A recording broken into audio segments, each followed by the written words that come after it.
Hello, magandang araw po sa inyo mga Double Cats. Ito naman po yung lingkod, si Traverates, na mag-update po sa inyo ng mga kaganapan kanina sa EAT. Simula tayo sa Give Me 5.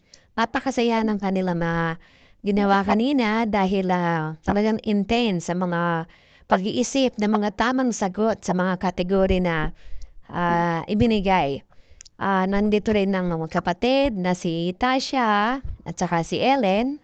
Silang dalawa ang nagbigay yan ng mechanics para sa mga players. At ganoon din naman at masayang masaya si Lola Belen. Kausap niya si Boss Joey dahil na dalawa na sa kanyang apo ang nasa showbiz at nag-host na sa EAT. Ganon din ang mga audience at nag-enjoy sila. At alam mo naman, pagka na perfect, mamimigay ng 5K ang ating Tito Sen. Sila ay galanteng-galante. Kaya natin na rin ang ating mga contestant, nakarinig na ang mag-ina, talagang ginawa nila ang lahat para sila ay makuha sa kanilang audition. So, ang pinili nila ay tao at mga dahilan ng break-up. Kaya nakapag-isip sila ng malalim at ganun din. Nilingkod at wala akong nasagot. Napakahirap ng tanong kaya wala siyang nasagot kahit isa. Ngunit may natitirang isa nang ibinigay na lahat ng sagot na third party, fall out of love, lahat na. Kaya namili si Tito Sen ng isa na kung sino makakasagot nung last na hindi nasagot ng contestant. At napakasaya niya dahil nasagot niya ang LDR. So, nagkaroon siya ng 5,000 na kay Tito Sen. O, ito naman ang pangalawang na contestant na talagang ninenervous din na saan na imasagot nila ang kanilang magiging category. At ang pinili naman nilang category ay pagkain. Ito naman ay uri ng cheese. Ganun din, medyo nahirapan.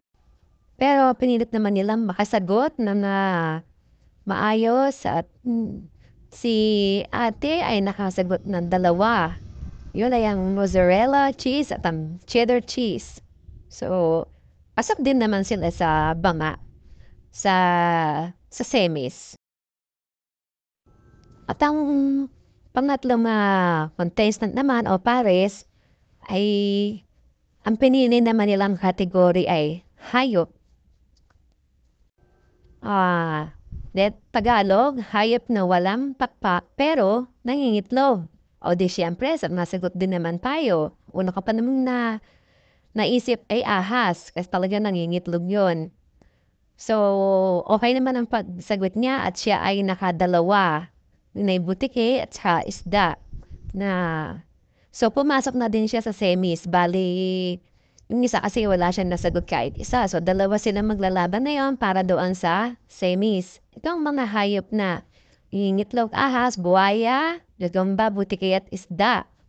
At eto na, dumating na si Papaitan na natutuwa din dahil nga nandun na rin ang kanya na mga anak. At proud siyang tatay.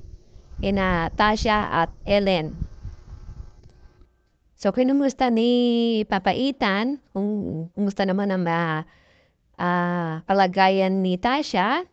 Sagot naman ni Tasha sa kanya ay, I'm fine. At nag-enjoy naman siya. At kung makikita mo naman ang face ng batang ito, at napakaganda. Hindi nakangiti at nakangiti ay lalo siyang kumaganda.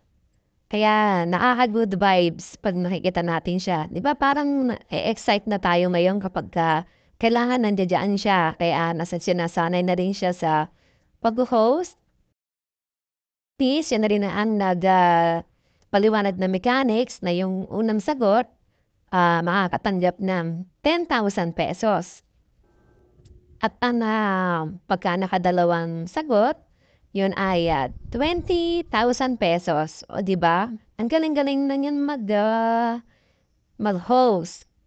Sa panasayan na sanay siya. At pagdating dun sa pangatlo, pagka nasagot nila yung tatlo ng tama, ay makakatanggap ng 50,000 pesos. Yung pag-explain niya talaga ay talagang hinahasa siya pagdating sa pag-host. So, ito na yung ating mga contestant para sa jackpot. Sana nakuha nila yung yung grand prize, jackpot prize.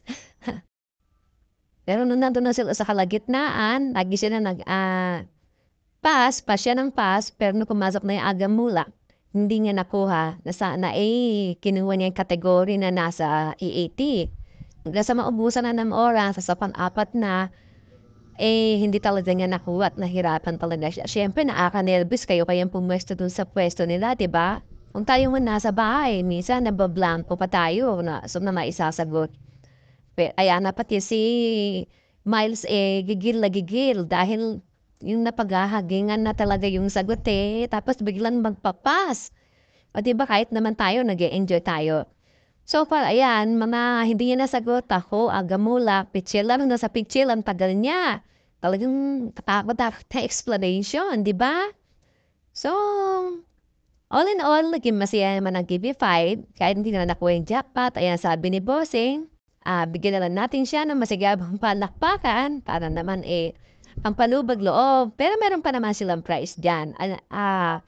Kaya okay lang sa kanila at nag-enjoy sila. Kaya yun, lumabas na rin si Lola Belen at nagpasalamat sa Dabber Cats. Alam niya nag-enjoy din yung dalawa niya na apo sa EAT. At ayan, nagpasalamat din siya kay mama at saka kay Papaitan na pinayagan siya na maging part ng EAT. So yun, ang tabuan kanina, naging masaya naman ang palaro, ang segment ng Give Me 5. At lahat naman tayo na sa bahay, talagang nag-enjoy. Kaya na-share natin ang happenings kanina sa Give Me 5. For watching! Don't forget to share, comments, and subscribe!